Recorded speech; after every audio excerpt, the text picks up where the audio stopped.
So in every primary folder I've got, whether it's clients, marketing, operations, HR, I have an archive folder. And sometimes those are named differently. And so when a client is inactive, then they get moved into inactive. We finish the project and they're in inactive. In my prospects folder, if they decide not to move forward with us, then they get moved into not moving forward. I am a pack rat. There, I've said it out loud. I love to keep everything. I have hard drives from 20 years ago with some of my oldest content. I have my Dropbox account probably from 10 or so years ago, even though I've moved over to G Suite just because I didn't want to get rid of anything. Over time, my drives get unorganized and they are hard to keep a handle on. And while I think I'm getting better at it, I know today's guest is most definitely on the next level with regards to that. So, we're going to be talking about file organization, picking the right platform, getting the naming convention right, thinking about how to structure and set things up for your team so they're easy to find. And really, I feel like this is at the hub of keeping things efficient and organized for yourself and your team. So I'm joined by Shawn Lemon, who's actually the founder of the Digital Organizer. I'll make sure I pop a link to the website so you can check it out. And after checking out his story, it's clear that he's found his passion. And at the heart of it, he's really great at taking very complex ideas and making them quite simple, which is perfect because it fits with our systems approach. And we were having a little bit of a chat just a moment ago, and uh, he's a systems thinker, so I know this is going to fit incredibly well. So, firstly, just like to welcome you, Shawn, to the call. Man, thank you so much for having me. I'm excited for our talk today. Yeah, me too. To kick things off, I'd like to. I know I kind of did a little bit of a confession at the start there, but do you have any thoughts on where people go wrong with their file organization and setup, and what are some of the challenges and problems that that creates? Yeah, I'd say one of the biggest problems that we see across the board is everyone is trying to organize everywhere. You're trying to organize your Google Drive, your OneDrive, your Dropbox, your Box.com account. You're trying to organize your attachments in emails in Slack. It's just out of control how many different tools we have, and we're trying to keep track of everything in all of the different tools. And doing that is making us crazy and it's just spreading everything out. And so it's really important for us to find a single platform that we can store our files to be our primary storage location, consolidate them all there so that we have one source of truth.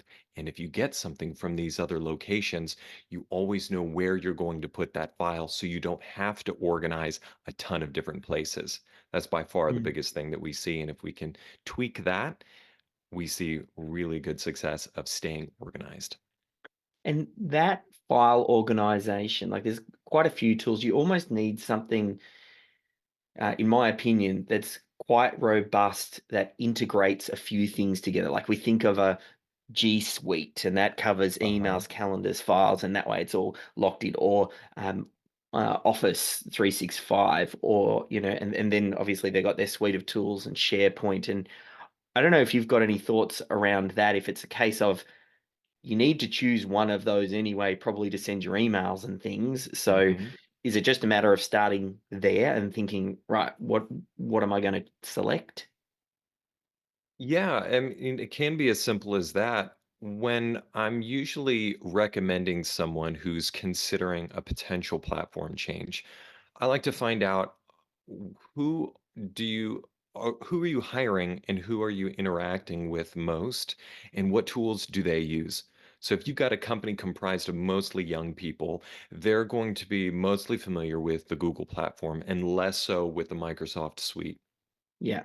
And so it might be a better choice for you to go with Google Workspace and use that for your email hosting, contacts, calendars, and your file storage as well. And that's kind of that Nikon versus Canon, for cameras back in the day is what do your friends use? That way you can swap gear and lenses and find out what you really like. We're at a point where the technology is so similar that it's kind of splitting hairs of do you want this feature or which one are you more comfortable with? So figuring out that piece is really helpful of guiding you into the right direction. And then what do you like using the most? But yeah, you pick a platform and make sure it's cloud-based. Yeah, definitely. Now that everybody's working virtual, and I've been on G Suite for ages, so I've almost come to the conclusion that that's not even like an option now. I think having cloud base that everybody can tap into, not worry about location, and I think finding something that the team is comfortable with or that you're already using, and then just making a decision. I know it was a little bit painful when I was splitting between Google Drive and Dropbox, as I just started off with Dropbox and I found Yeah. myself there, and then Mhm. I thought, no, I've migrated to G Suite, and then I kind of just needed to make the jump. And once you get in there and then you're familiar, it's very hard to go back or think of anything else now. So Right. I definitely think that that first step of choosing, then obviously we need to get the whole team using that platform because I'm going to think Mhm. through the lens of the business owner, Yeah. and you'll be setting up accounts with that. It's easy for things to get unruly. So but yeah, I don't know if you've got any first thoughts on how to structure or set up, or I know you do. Yeah. Well, that's funny. It's just our businesses are comprised of people, and the more people we add, the more brains we add to the mix of how they want to organize or not organize at all, and things can get pretty out of hand quickly. And just one person goes rogue and starts using Dropbox while everyone else is using Google Drive. So I would say the most important thing for this is really deciding I'm going to use Google Drive and we're going to consolidate everything over there. And you need to download the stuff from Dropbox and OneDrive and get people to upload their files from their local computers into the shared file system. So that's number one. Get it all together in one place, and then you can start parsing it out and organizing from there. But it's not good enough just to get it all in one place. You should really delete the stuff that you've just downloaded and moved into Google Drive from the other locations. And that feels kind of scary of like, oh, I just copied all this stuff and I can see it in Google Drive, but still it's the delete button and you're a pack rat. I mean, it's been Yeah. encouraged by all the marketing companies out there to make their products sticky. Don't delete it. You've got plenty of space. But then there's this fear of deleting things. It's like, this cost me a lot of time and money to What if I create. need it one day? Exactly. What if I need it? And you never Yeah. actually do. It's so rarely. Or you delete it and then you need it the next day. But we're downloading, we're uploading, we're getting it into the centralized place. So as long as we verify it's there, you really do need to delete it. Hit that delete button and move on with your life. And so we need to burn the bridges behind us and say, we are not using this anymore. We are downgrading our Dropbox account from Teams to personal, and your accounts are going away and we're not using it. Like that's a compliance or a change management thing that we really just have to enforce once we move our stuff over there. But when you consolidate it, then you can set up a good folder structure. With the folder structure, one thing that I talk a lot about, and I'd love your insight on, because it's about um, making sure that team members just get it. Like I want them to instantly go, oh yeah, that's a bit obvious to me. If I can't find the thing I'm looking for, even if I've tried search, I still have a shot at finding what it is I'm looking for because Mhm. the folder setup has some intuitive sense. And Yeah. anytime I can find a structure that fits in, let's say, this file organization situation, but then we can take that same structure and move it into project management, or we can move it into other tools. So that way people naturally know where to go. So from a small business perspective, generally we kind of organize into departments or teams and we think, Yeah. oh, well, everything to do with marketing is going to live in here. Like that's the Yeah. high level structure. There's probably, I think we do that bit all right. But then when you get into the Mhm. folder structure underneath that, then it kind of starts to go a little bit haywire. And we have some rules around some naming conventions and how we, you know, put dates at the front of things to try and get it to organize and stuff like that. But from a high level, where do you start as far as thinking of structure? Yeah. Well, I think you're on the right path there of thinking about departments. And so even if you are a solo operator, we still want to think in departments and how we structure the files so that when we bring in our first contractors, then we know what folder set we're going to share with them. So we want to start out with that departmentalized thinking. But we also need to think about projects as well, Mm, because that's where when we're working on a project, we're going to involve content, we're going to involve marketing, finance may need to be involved. So there's a lot of people cross departmentally that need to access that project. And so we need to think about a different way to organize our deliverables if we're a content creation company or something mm. like that. So, what is it that you do? What's the deliverable? And for some companies, that projects folder or their different brands, if they have different brands, Mm. they may have a whole separate folder structure than what's different from the departments. That's an interesting one because you hit the nail on the head with one of the pain points and trying to go one way or the other because we end up having the projects effectively set up in as the subfolders inside those departments. So Right. in marketing, we might have the same project folder, and then we have another folder. Now, probably what we should do, and I'm thinking about this out loud, is using add a shortcut so A it lives shortcut. Yeah. one location, but at the moment, Uh-huh. they're actually separate folders, which then becomes a little bit painful across departments to find things. But as soon as I've said it out loud now, it was immediately obvious. I really should be just setting them up as shortcuts. So everything still from that project gets pulled into one folder. Yeah.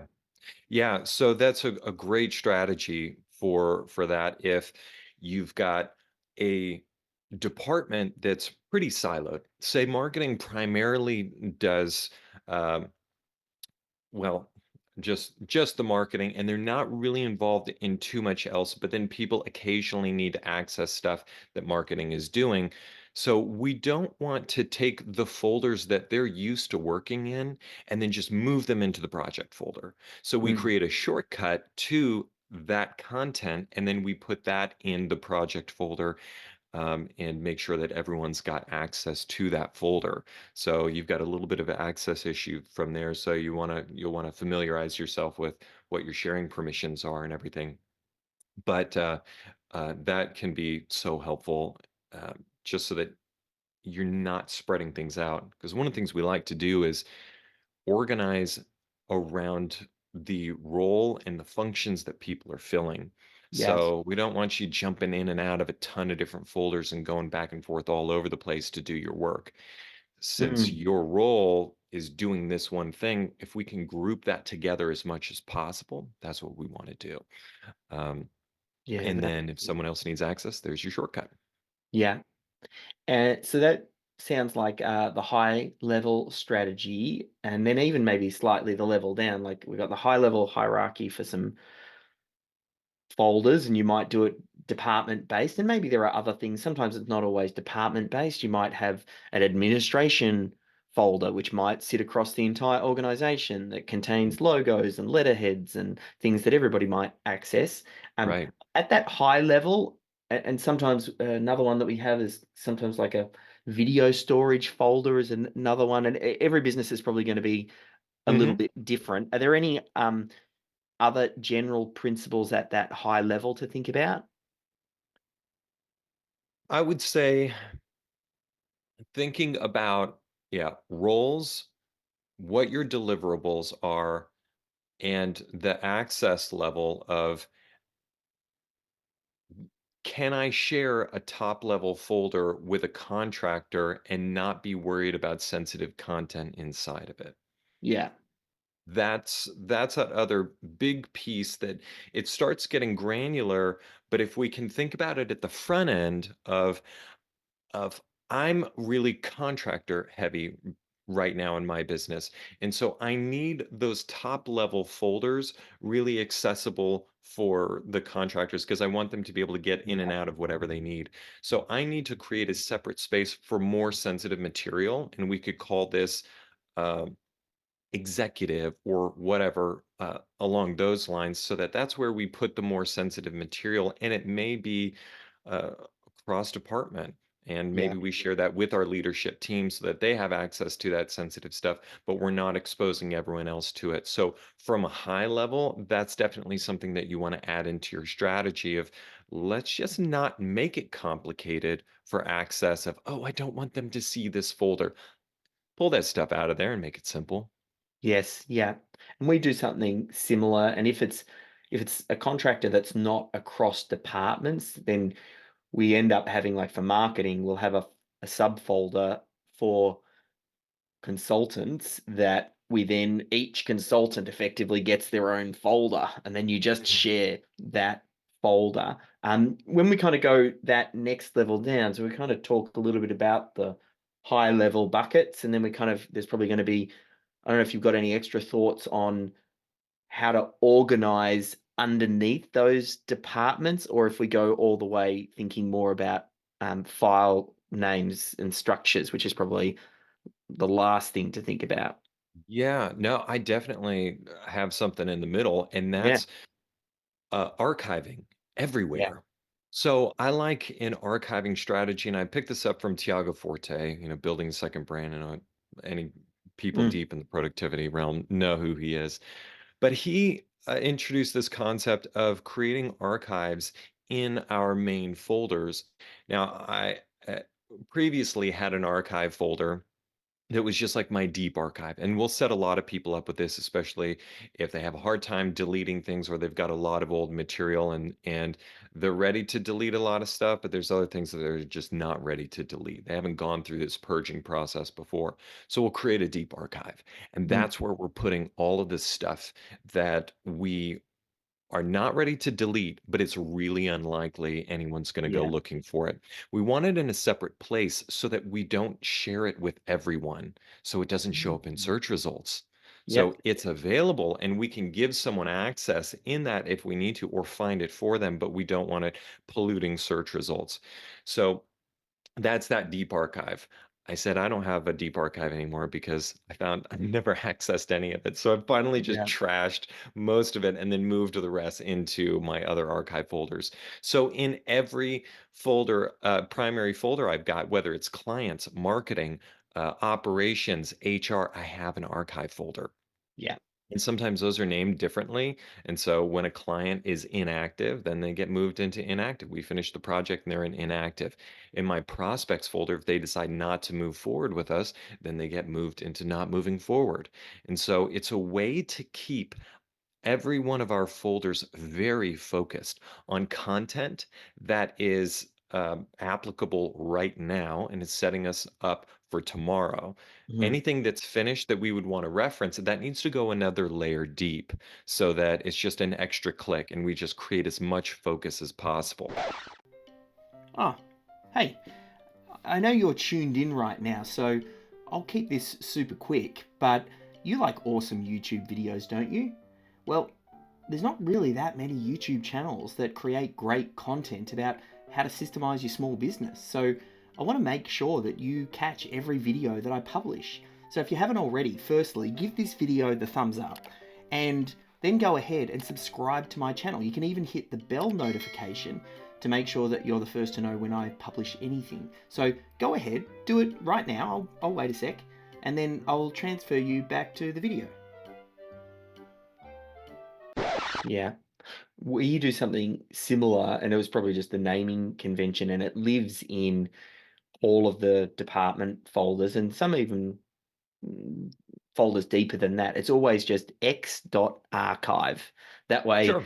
it always lives right down the bottom, Yeah. whatever sorting convention we're using, and then we Yeah. just try and drag it in there. Again, that's just coming from the We do the recovering same pack thing. rat. So, Yeah, it'll be whatever it is, whatever the name is, it's for us Z dot or Z for yes. the rest of the world. Yeah, perfect. Yeah, And then when we get down to the files, and I know you, I suppose, touched on, I think, cleaning up files. Oftentimes there is some challenges when you've got a truckload of spreadsheets, things spread out everywhere. I mean, we try and, consolidate sheets, and you need to be careful of creating duplicate files. And when you're using something like Google Drive, you're much better off relying on version control and things like that as a way to go back rather than creating new separate documents where you can. But what are some of the strategies that you think of when you're down at the file level? Hmm. So, as far as version controls, is one of the reasons why I really love Google Yeah. and Google Docs is just being able to name a version that I'm working on before I hack the document up, or someone else gets in there and I can check that out, and we don't have a bunch of documents. Otherwise, adding in a V, 1.0, something like that can be helpful, and then moving that to the end and changing that name to final or master something so that it's always clear what's the finished product. Um, as far as not creating duplicates and what goes where, when you do your file cleanup process, you want to try and really finish out at least the top couple of levels as far as cleaning things out and figuring out what the right versions are. You know, there's a certain level of effort that Yeah. we can put in that at a certain point it's just diminishing returns of if we go so deep in cleaning out, renaming things that it's hard to actually get anywhere and finish the product or project. So you want to keep focused with that and clear out the old versions as much as possible. Identify what's real, get that to the top level, and name it well. And if you Mm. want, you can rename the other versions if you're not ready to delete them and just add in, possible duplicate or something like that. If you just need to finish this project and you can't delete or whatever, name it something obvious from there. Um, and then get yourself a good standard naming convention for the rest of your files, at least on the top couple Mm. levels. We've never really mastered our naming convention because Google Drive just becomes the place that we put pretty much everything, with the exception of SOPs. We pretty Hmm. much organize everything into Google Drive. The only real naming convention we have is when it's something like meetings, and if we've got a folder where all the meetings from a particular department are getting saved, or if we're working with a contractor and we've recorded those and we're saving that into the folder, and we'll typically have, there's an X archive folder, but there's also a call recording folder, and we just put those in there, and we will generally go year, month, day, just so Hmm. that way it will organize in chronological order. Right. Generally, though, the amount of times that we probably have needed to reference those is probably few and far between, but we like to Yeah, save them just the same. That's totally. probably about the only real naming convention that we've able to master, because it's so varied as to the types of files and things that are Hmm. saved. So I don't Yeah. know if you have any insights on how to better do naming conventions. Yeah. Well, we do like using the date, and we use the date more, well, basically as a standard. It's rare that we don't put the date in a file, and it feels like overkill, but it's instilling a culture of naming things descriptively Mm, across the board so that everyone can find it and they know what version it is. It also helps in the cleanup process to realize, oh man, we've left some stuff in here that this is really old. Let me mm, just scan through these real quick, and we can see what's the oldest stuff to go ahead and archive it and move it out of the current view. yes. So we do typically the date, and it's always going to be year, month, and day with the zeros. Otherwise, it Yeah. doesn't organize chronologically, as you know. And then we typically put the topic after it. So this is a script. This is a video. This is, a wireframe, whatever it is. And then after that is a description. And so when we have that format for every single name, and that's why I want you to finish the project by at least the top two levels of renaming the current files is uh, when someone saves something and it's not descriptive, it sticks out like a sore thumb. Mm, And then we can say, hey, notice you saved this file in here. We need to make sure that we stick to the naming convention. Let's just make sure that we keep that up from here. And then it just becomes routine. And what's cool about doing date, category, and description is you can just scan down a list of files and we don't have to create as many subfolders when we're putting that category in there. So we can just scan down, see meeting notes. That's what I'm mm. looking for. Or I know it's the date. There we go. Or I'm looking for a specific description that says, wishbone. And then, there it is, wishbone. And so it's in that title. And so we can see between those three primary categories what we're looking for, and we just need less folders. Yeah, yeah, that makes sense. Um, some of these ideas are great, and then we're working with a larger team, and then Mhm.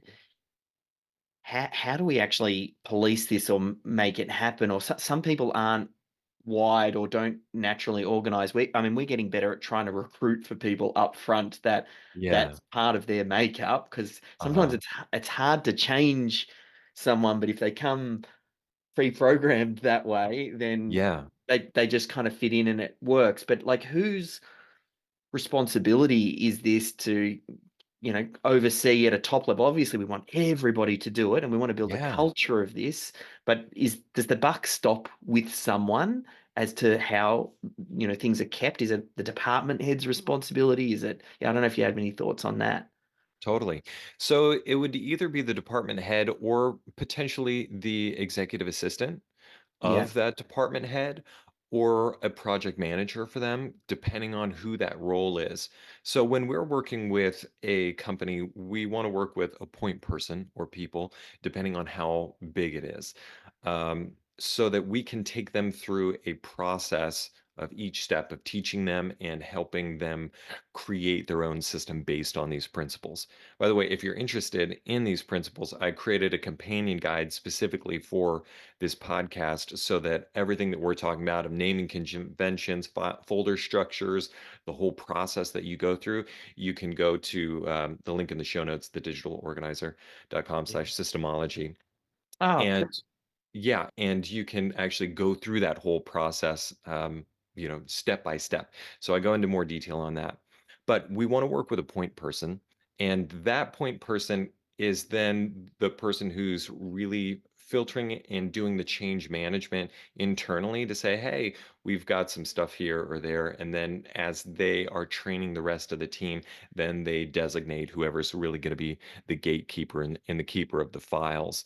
And especially for someone who likes routine and kind of doing maintenance tasks, it's like, hey, every 30 days, I want you to do just a quick file audit of our department's folders and make sure that things are named appropriately and archive the stuff that's finished. So mm. that way it's easier. So that was one part of your question. The other one was, um,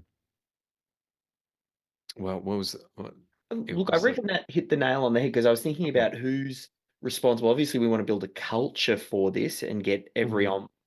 everyone on Yeah. board. But I think having someone responsible and whom is that person is probably key. And then I start to think, I mean, it all starts with this and getting your files right. And then this will bleed into the other tools and start to influence. And then that way, I mean, we obviously, project management is another big piece for running small teams and how you run projects and getting very clear on who is doing what by when. That's what we see Yes. the project management doing. Now, we are um, obviously, we're um, heavily systems focused, and we see some of the limitations that G Suite and some of the Office tools have around the organization of systems and process, because they equally can get very unruly, and the G Suite tools are a general tool that covers everything, and Right. oftentimes general tools will grow you to a certain point, and then when you find I'm having pain points on these little things, bits and pieces, Hmm. well, that's when you might break that chunk off and go to a specialist tool that then Yes. helps to solve those problems specifically for that. And we just value systems and process so highly. That's why we split that out. Mhm. I'm curious to know your thoughts on um, the way that the way that we set this up then influences these other tools. And I don't know Yeah. if you have any thoughts on how this then affects, other tools, basically. Yeah. Well, what you described of using a general tool until you hit the ceiling and then breaking that off and adding in a special tool for that is the way it should be done. But it's very infrequently the reality for most people. You do it that way Mhm. because you're a systems thinker and you want to try and maximize that and do it really efficiently. But for the people who haven't been trained in that thinking, it's just like, oh, I need to do all of these tasks, so I'm going to get project management and put this in place. And oh, I need some fancy scheduler because of, Mhm. where our calendars are out of control and we can't see everything else. They just start adding tools. So you want to learn your tools well, and that's why I focus so much on let's get our file system really dialed in and understand what all we can do with it. And then we can break that off into other pieces. So how does it play into all of the other systems? Well, when you're setting up your project management, it's going to look really similar to your folder structure, your top level folder structure. That's going to be based on departments and most likely projects or your deliverable. Yeah. So if you are client based, you're probably going to have a client's team in your Asana, and then you've got a folder for each one of your clients if you're doing like big projects for them. So that's the Mhm. kind of thinking of once we get that structure set up where we're figuring out our departments, what we do, how we do it, each tool should mirror that so you've got a continuity of a feeling between each one of everything feels familiar. I know I'm going to go here to find this sort of content. Yeah. What I love about the way that your system works and the way that we talked through it is the scalability of it. I can actually see that this could grow up to quite a large size without having to then go, oh, this structure is not working for us. Like it works at a micro Right. level without Mhm. adding extra bloat and doing things unnecessarily, which is great for the now, but then it also has room for scale as we add in team members and keeps it simple enough that it is scalable because, complex things generally are more challenging as you start to grow and scale. So the simplest you Yeah. can make it up front definitely saves you down the line. I'm going to pop a link directly to the resource. So it was over at the digitalorganizer.com/systemology. So I'll pop a link through to that. But I don't know if you have any final thoughts or sage words for our business owners who oftentimes feel quite overwhelmed with what they need to do, let alone trying to keep things organized for other people. I don't know if you, yeah, maybe leave us with some sage words. Yes. Well, first off, this is a little bit of work to do, but it pays off in dividends.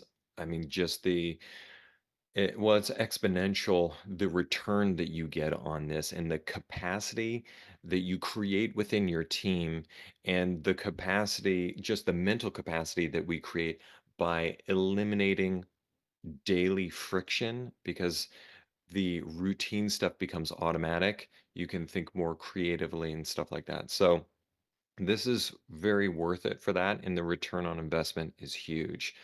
Um, but it doesn't have to be a massive project that takes forever. This can be something that you can do at a sprint, or it could be something that you do steadily over time, broken up in milestones. And that's why I want you to go and download that guide because it's broken up in milestones. And we have a resource library where if you chose not to work with us and one of our coaches to help you do all of this, because that's what we do is we help people, but we also have a resource library, and each one of those videos is a milestone in and of itself that you can get in, watch this one thing, do the concept, and if you just follow it in order, you're going to get to the finish line. You don't have to tackle everything at once. It's little phases. Consolidate, And that's a huge win, just getting everything in the right place. And then from there, you purge out the stuff that needs to be deleted. That's a win. Celebrate it and move on. If you got a ton of stuff, it may be a bigger project, but you can talk to us, and I'll give you some strategies on how we can make this simple and get you to the finish line as fast as possible. Definitely when we think about systems and processes and process re-engineering, and this almost falls into the bucket for many of process re-engineering. It's so fundamental because you're touching your files every single day. And again, it's something that then compounds. Like if you can save a few minutes here or there of a team member looking for what it is that they're looking for in the moment, then multiply that out across every single day, every single team member over the course of a year, like the impact. It's one of those things. It's similar to getting your project management right and having a central source of truth where is this project up to, who is working on what, by when, and anybody at any point in time, if they need to see, they can know where to go to jump in, which is really important as a business owner, particularly for the letting go piece. And that's, Yeah. I work with a lot of business owners to help with that transition of moving from being the guy or girl who's the center cog and everything relates to them and everything comes back to them. Oh, I'm looking for this thing, or I need that help with that. Oh, well, let's go to the business owner because they know everything and they know where everything is. We need to put the right structures in place so that the team member has a shot of answering their own questions before they come to you. And you also need the confidence to know I might not be looking at this thing right now, but if I wanted to look at this thing, I could, Yeah. and I know where to go to find it. And it's going to be Yes. organized and it's going to look this way and it's going to be to my standard because I've written out a process around it. So I think, Right. some of the takeaways for me, our team needs to do better around some systems and processes around its regular organization and review of our folder structure. Otherwise, it just continues to grow and get more unruly. So I'll leave it there. Yeah, a huge thanks for your shares and insights today, Sean. I'll pop a link through to the website so people can find out more about the resource and the work that you guys do. And yeah, a huge thank you for your help today. Oh, thank you. Appreciate it.